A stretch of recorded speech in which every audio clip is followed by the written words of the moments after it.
a young teen female, the oldest of 5 kids my dad had with his second wife. Our mom went crazy and left us when my youngest sister was a month old. Our dad stuck around for maybe 5 months after that before dropping us off at our half-sister's, 25 place, for what was supposed to be a couple of weeks, then changing his number, deleting his email, and putting our house up for sale. My sister was a full-time college student and was living in a 1-bedroom apartment. She didn't have the space, time, or money to take care of us, so we ended up in foster care until she got a new apartment and a better job, or CPS could track down my dad and get him to take us. We were in foster care for 8 months, then returned to my sister when she graduated college and got a bigger apartment. She takes really good care of us. We always have food, we have good clothes, and my siblings have a lot of toys, and she always makes sure I can participate in every class party or field trip. It's been really rough for my sister though. She sleeps on the couch because she can't cram another bed into our rooms, and she works 2 jobs. She's out of the house by 2 every morning, comes back by 8 to make breakfast and get us to school or daycare, then returns to work at 1. She says she doesn't get much help from our dad or the state. A few days ago, Dad showed up at our apartment. I answered the door, he tried to hug me, I told him to screw off, and then I shut the door in his face. My sister came out of the bedroom and asked who it was, and when I told her, she gave me $30 and told me to go to our babysitter's apartment and see if she'll let me stay with her for a couple of hours. She picked me up from the babysitter's apartment, and the only thing she said was, "Did you curse at your dad?" I told her what had happened, and she says that she gets why I was mad, but she said I shouldn't curse at him. I know I shouldn't have, but I argued with her because I was really upset, and now I'm worried she's mad at me. Am I the idiot for telling my dad to screw off when he decided to visit after years of no contact? You are not the idiot. Your idiot, deadbeat loser, I would never call that man a father, deserved far worse than being cursed out. After only 5 months as a single dad, he dumped all of you on your half-sister and vanished entirely when all of you needed him most. Even if he couldn't raise you, at a bare minimum, if he'd provided child support, maybe you wouldn't have had to go into the foster care system. Meanwhile, your half-sister made considerable sacrifices in her own life to take care of you. Instead of starting her own life, now she's a single foster mother to 5 kids, and will be for at least the next 16 years. Think about that for a minute. Respect is earned, not given. Your sperm donor's vanishing entirely permanently deprives him of any right to any respect whatsoever. Your sister is not the idiot for her feelings either. She likely has a very strong belief that parents should be respected no matter what. I personally completely disagree with her viewpoint.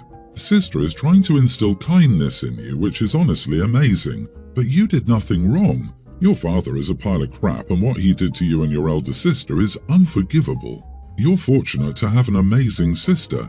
I'm sure she's not mad at you. Just let her know that you know your dad is trash and that you appreciate her so much.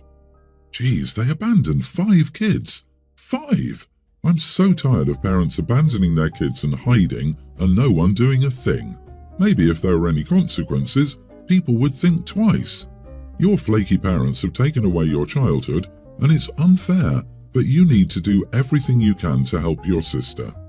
Reading between the lines, I think your sister is trying to build a relationship with your dad, probably because she needs more money or for him to look after you occasionally.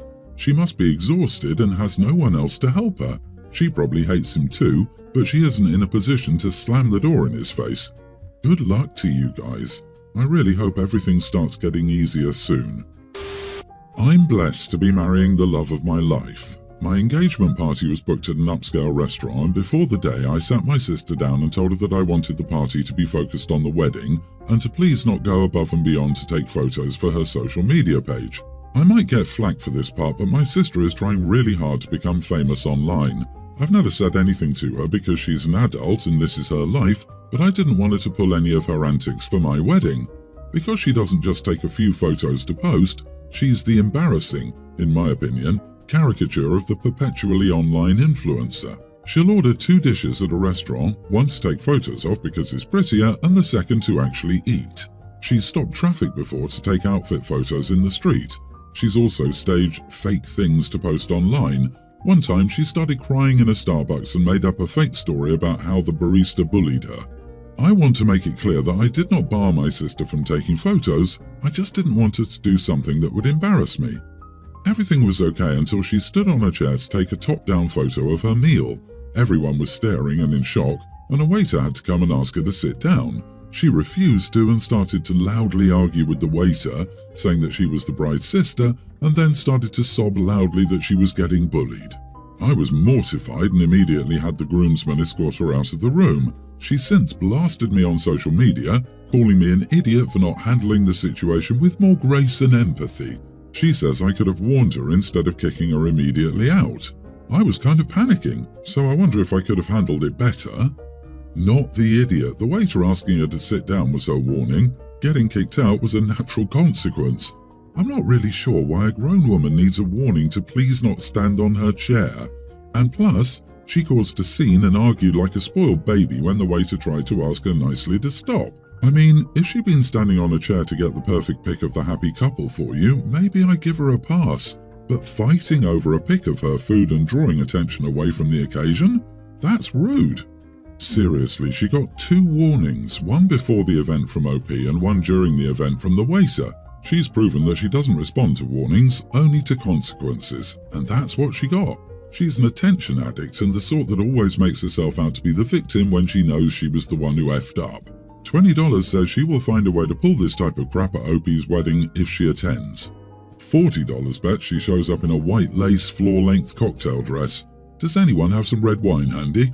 Personal opinion here, but I would suggest you distance yourself from your sister to save yourself from the second-hand embarrassment.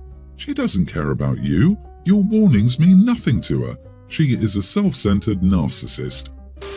I, 23 female, have been friends with Kai, 26 male, since we started working together a year ago. He has a girlfriend, 27, and they've been together since they were teenagers. We both work as hairdressers, so we've gotten really close. His girlfriend spends most of the year at sea working. She works for 6 months straight and then comes back for a few months. I've always been worried since she mentioned her job. She can't be there for him if he needs support. I was interested in her work life since her career is unique, so I asked Kai what she does. She works as a deckhand, but all of her co-workers are mainly men. I thought this was weird and told him that. He just laughed it off, saying how those men were family to her. It just seemed so weird to me to live with other men while her own boyfriend was stuck at home without her. I've expressed concern to him, but he always just brushes it off, saying how they've even had dinners with those men and their families. I tried to tell him how she prefers working to being with him. He just won't listen to me, saying things like, that's what they agreed on since day one. She recently came home, so I went over to visit them. Kai had gone to the bathroom and I brought it up, telling her that her career was above her own boyfriend. She laughed at me, saying how she will always prioritize her career and he knows it. I tried to tell her she should be there for him more often instead of leaving with other men for 6 months and how Kai wouldn't put up with her career forever. She just had this look on her face and told me that he wouldn't be leaving anytime soon since she bought their house in cash after only 4 years of working. Kai then came back and she told him everything I said. He told me to leave. I tried to explain myself, but he shut the door on me. I've tried contacting him since then, but he hasn't even shown up for work, so I was worried. Finally, he just texted me back saying he left work and how his girlfriend is now converting their spare room into his own salon. I tried to explain myself, but I was blocked. I just want my friend back. Am I the idiot?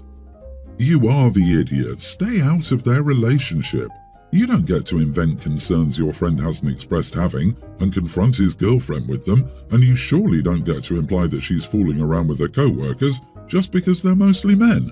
I'm glad he's getting out of a toxic relationship, by which I mean his friendship with you. It's her job. Your friend was being supportive of his girlfriend and you're constantly trying to sow seeds of distrust in his mind. She's spending time with other men and not her boyfriend. What era do you live in? That's her job. She's not choosing to spend time with other men. You want her to quit her job? It seems so weird to me. Who the heck are you to feel weird and comment on their relationship? I think you're into this guy and you're trying to get in between them. You deserve to be kicked out. Yep, this is how you lose your friends. So what about people in the military or other remote jobs? Are they not allowed to have relationships? They bought a house with cash after 4 years. That's called doing it smart as a foundation so they can spend lots of time together in financial security in a couple of years. But you're too busy being judgy and coming across like you have a romantic interest in Kai. I'm sorry, but after that tirade, neither can trust having you around with you trying to split them. Also, the salon industry tends to be pretty female-dominated, so isn't the co-worker in the same position as his girlfriend?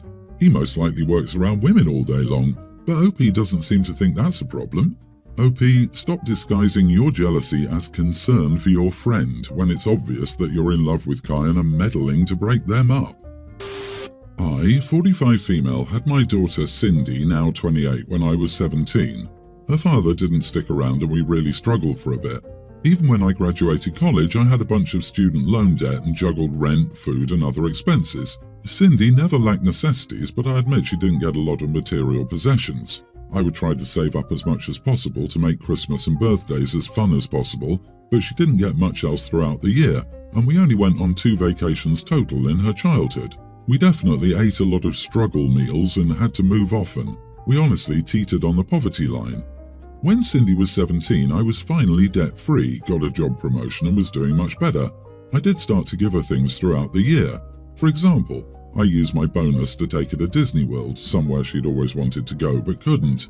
It was nice that I could spoil her a little after years of struggling. She went off to college, and at this time I met my husband Matthew. We got married and now have 2 kids together, Jack, male kindergartner, and Melissa, female 1 year older. With our combined incomes, we live quite comfortably. I admit Jack and Melissa have gotten a lot more than Cindy did at that age, but I've certainly never left her out. She's always invited on our trips, we pay, I get her random gifts throughout the year, and birthdays and Christmases are bigger. I'm trying to make it as even as I can, but I know it never really will be. Cindy first pointed out the discrepancy a couple of years ago when we took the kids to Disney. Cindy went with us. I sat Cindy down and apologized for her childhood. I said I wish I'd been in a better place when she was their age. I know I can never truly make up for it, etc. I said I know it will take time for her to heal. I thought that was it, but since then Cindy has constantly complained whenever her siblings get anything. I'm always super sensitive to her feelings, validate them, etc. But things came to a head recently on Jack's birthday. Instead of a party, he opted to see the off-Broadway production of Frozen. We, as always, invited Cindy to come along as well as her fiancé. The whole night she was pouting and seemed upset. I tried talking to her, but she brushed it off. We went to dinner after the show. Jack and Melissa were excitedly talking about it. Cindy then butted in, "You know what I got for my 5th birthday, Jack? A Barbie from the dollar store." The kids didn't see the big deal, but the adults at the table understood. I was civil the rest of the meal, but later called Cindy and told her what she did was unacceptable. I cannot continuously apologize for her upbringing, and she can't throw it in my face. I asked if she wanted me to give her siblings less simply because she did. She said no, but that she could bring it up whenever she wanted, and she'll continue to do so. I said I was disappointed and hung up. Later, Cindy sent me a very long text telling me I was a horrible mother. Am I the idiot? I understand Cindy's position. I can't think of one present I ever received from my parents, not to discredit them because they paid for literally everything in my life, but I always knew they did their best and I've always been grateful. Cindy really needs to speak with a therapist and work on her insecurities. I don't get the hint from your post that you neglected her while giving her siblings more. But at that dinner, when she said that, man, I would have given her a big hug and acknowledged how much of a struggle it was just to get by. Yes, in front of everyone. Yes, even though she was inappropriate. She's going to need time to process and mature. The woman is 28. How much more time does she need to mature? OP was 17 when she matured. I can't understand it at all. Cindy, a 28-year-old woman jealous of a kindergartner, she wasn't destitute. Her mother was doing the best she could. She got Christmas and birthday presents. OP, she's being utterly petulant. You've been more than kind in acknowledging the difference, including her, and being generous with gifts and holidays now. Like, how long does she expect you to grovel? Time for her to grow up. Yeah, it sounds like she resents your new family with her husband and younger children. Do you know what's more important than materialistic things? Love and attention, which you gave her. I'm sorry that she doesn't see it like that, and I feel bad that she doesn't appreciate you trying to spoil her more as an adult. I can understand children being more materialistic, but she is 28. She knows the cost of living and the difficulty it must have been to do that single. If she never says it, I will. Good job, Mom. You took a bad hand and made a beautiful life with it. You did nothing wrong. 100% not the idiot. Okay, I have a unique name. It's nothing insane and sounds normal, but I've never met someone with the same name. Looking at that name analyzer, only 30 people were given my name last year. The point I'm trying to make is, it's unique. People comment on it semi-regularly, but it's made up, not a cultural or historical name. My sister had a baby girl 2 years ago and named her the female version of my name. She didn't ask me if she could. I want to be clear, I didn't and wouldn't expect her to, and I certainly would have approved if she did, and I do approve. I'm totally fine with her having a similar name. I don't want to dox myself here, so for example, let's say my name is Thor and her name is Thora. It's off by a letter. I often babysit and have a good relationship with my sis and brother-in-law, but when I'm with my niece and we tell people her name, obviously everyone immediately comments on our names being similar. I started jokingly saying, "Oh yeah, she was named after me," but brother-in-law heard me say that to a neighbour while at the park with her, and he blew up my phone after saying she wasn't named after me. Why am I telling people that and I'm delusional? I'm kind of baffled by this aggression. I haven't responded or said anything to my sister. I'm now wondering, did I overstep in saying that? I'm awkward, so I tend to stick to the same talk script. No one ever said she was named after me, and I won't say that anymore. But was I out of line? Edit, I should also add that I am the godfather, and that was decided before she was ever born or her name was picked out, so I don't know. I kind of assumed she was named after me. Wouldn't most people? Not the idiot. Here's my bad advice that you definitely shouldn't follow. Get a goldfish and name it the brother-in-law's name with an additional letter. Talk about the goldfish a lot around the brother-in-law and see if brother-in-law thinks there's a connection between his name and the goldfish. Get unreasonably angry if the brother-in-law suggests there's a connection. A goldfish stays in the house. He should name a dog after the brother-in-law and take the dog everywhere. Your names are so similar that strangers comment on them and you reply to the stranger jokingly. Even if you've been serious, brother-in-law doesn't need to get so aggressive about it. He could have just said she wasn't named after you and that it was just a name they liked the sound of. I think brother-in-law's reaction is disproportionate. You should talk to your sister, not about the incident with brother-in-law, but to know whether your name inspired your nieces. I mean, she is your sister and trusts you with her child, so I think you can discuss this. It's possible, I'm making wild guesses here completely out of nowhere because why not, that maybe your sister did indeed name her daughter after you, or was influenced by your name, inspired, or found it sounded great. Brother-in-law disapproved and they had an argument and she won, and now brother-in-law is mad and doesn't want to acknowledge that.